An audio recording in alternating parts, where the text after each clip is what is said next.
Assalamualaikum warahmatullahi wabarakatuh. Hari ini saya akan menjelaskan mengenai teknik sampling untuk pertemuan keempat. Oke, langsung saja ya. Teknik sampling. Ada populasi. Populasi itu adalah sekelompok keseluruhan orang, peristiwa, atau sesuatu yang ingin diselidiki oleh seorang peneliti. Jadi kalau populasi itu sekelompok orang, keseluruhan. Kemudian apa sih sasarannya? Sasarannya itu adalah untuk memperoleh informasi tentang populasi. Maka dari itu, dari awal perlu mengidentifikasi populasi secara tepat agar hasilnya itu akan akurat. Oke, untuk alur pemikiran populasi dan juga sampel. Tadi kita membahas populasi. Populasi adalah sekelompok atau semuanya, sedangkan sampel itu adalah bagian dari populasi. Nah, tidak mungkin kita akan membuat sebuah penelitian, kemudian kita akan membuat semua data dari populasi. Maka dari itu dibutuhkanlah sampel. Jadi sampel itu hanya dibawa beberapa bagian dari populasi. Tapi tentunya dengan sampel ini hasilnya akan sama, akan akurat sama seperti kita meneliti semuanya. Nah, di sini ada alur pemikiran populasi dan juga sampel. Ada hasil temuan, populasi, dan juga sampel.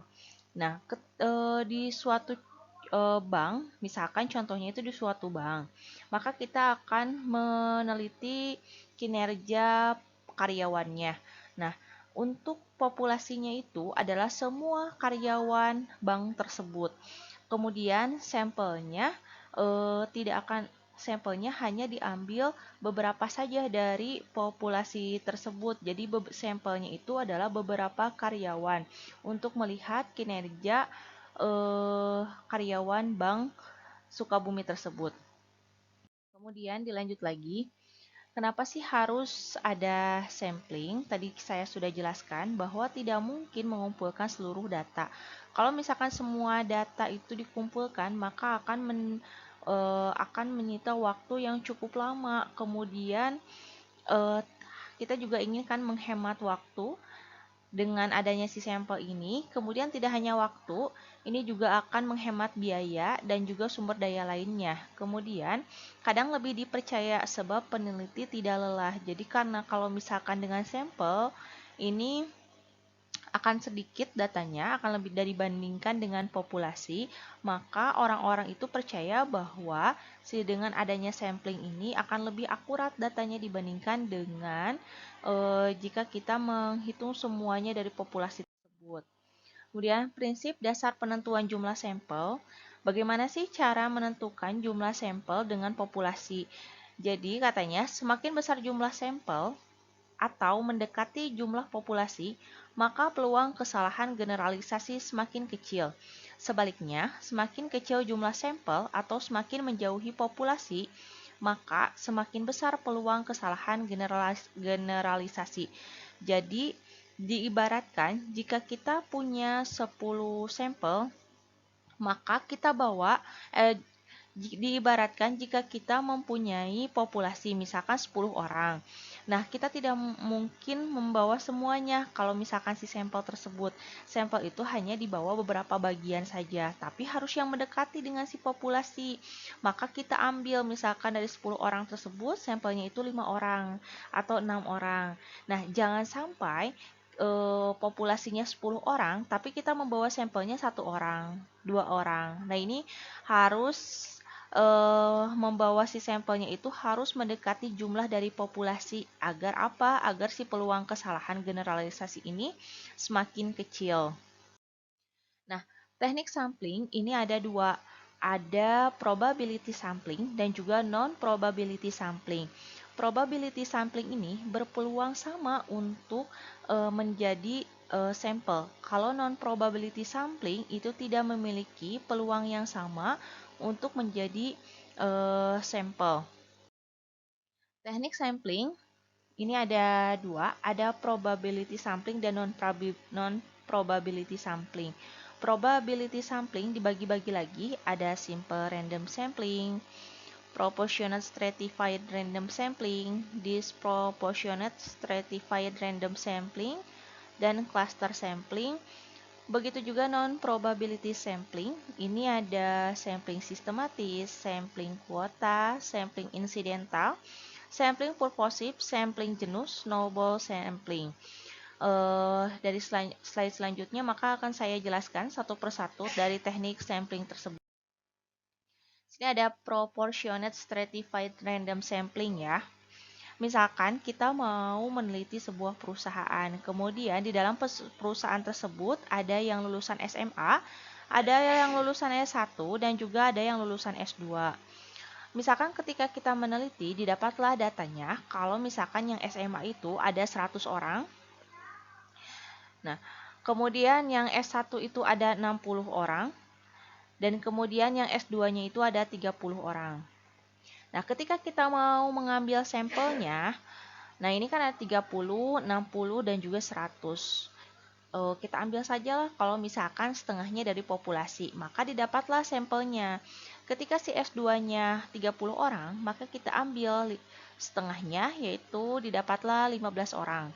Kemudian yang S1-nya 60 orang, maka kita ambil juga si sampelnya setengahnya, 30 orang. Yang S1. Kemudian yang SMA, lulusan SMA itu ada 100 orang, maka kita bawa sampelnya juga sama ya, setengah, berarti 50. Nah, berarti si proportionate stratified random sampling ini membagi si sampelnya itu sama rata. Karena lulusan SMA, S1 dan S2-nya itu jumlahnya lumayan banyak. Jadi ketika disampelkan, maka diambil semuanya yang setengah. Berarti pembagiannya rata ya. Nah, kita lanjut lagi ke slide berikutnya.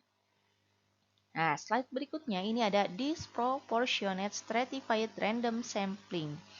Nah, sama ya, di sebuah perusahaan ini ada yang lulusan SMA, ada yang lulusan S1, ada yang lulusan S2. Nah, di SMA ini ada 100 orang, S1 50 orang, S2 5 orang. Ketika kita mau membaginya setengahnya, itu tidak mungkin. Karena kenapa? Karena yang S2-nya itu hanya 5 orang. Jadi kalau misalkan dibagi 2, itu 2,5. Tidak mungkin kan ada orang 2,5 gitu ya. Nah, tapi untuk S1 dan SMA-nya, kalau diambil setengah itu masih aman ya. Kita coba ya. Ini yang lulusan SMA itu ada 100 orang, maka diambil sampelnya setengahnya ya. Jadi 50.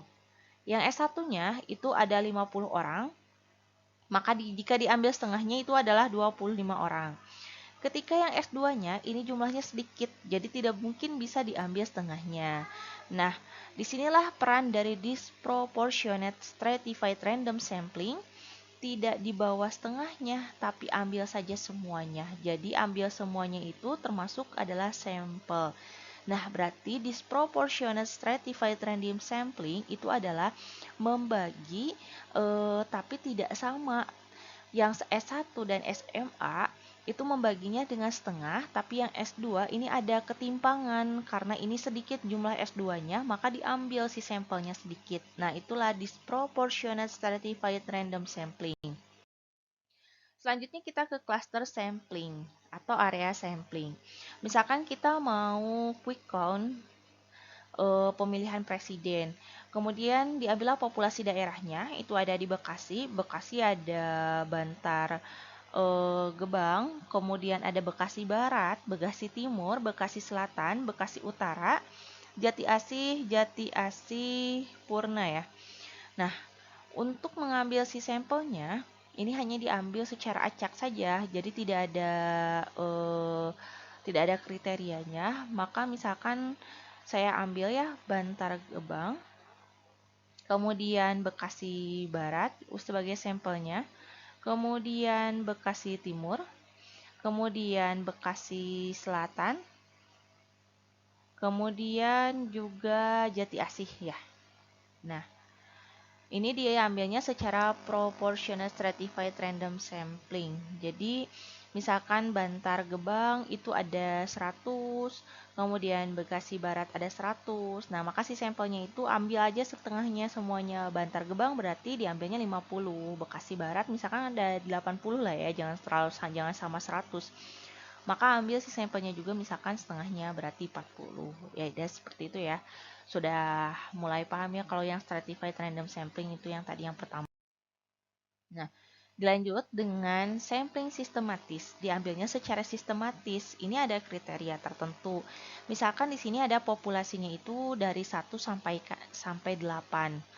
Kemudian mau diambil si sampelnya. Nah, si sampelnya ini punya kriteria. Kalau misalkan si sampelnya itu harus yang bernomor genap, maka kita ambil yang bernomor genap. Berarti kedua, angka 4, angka 6, angka 8. Ini sampai bawah yang angka 8-nya dan inilah yang di hasilnya. Nah, kalau misalkan si sampelnya mau yang bernomor ganjil, boleh itu juga. Berarti yang diambilnya 1, 3, 5, dan 7. Itulah sampling sistematis. Oke, kita lanjut lagi ke nasi sampling kuota. Sampling kuota ini sampelnya diambil dari populasi yang memiliki karakteristik tertentu hingga memenuhi kuota yang dibutuhkan. Jadi misalkan mau penarikan ada lowongan kerja ojek online. Nah, ketika itu karena sangat dibutuhkan kuotanya itu ada 300, diambil dari beberapa itu 100, 100, 100. Maka misalkan tidak ada kriterianya, mau misalkan kriterianya yang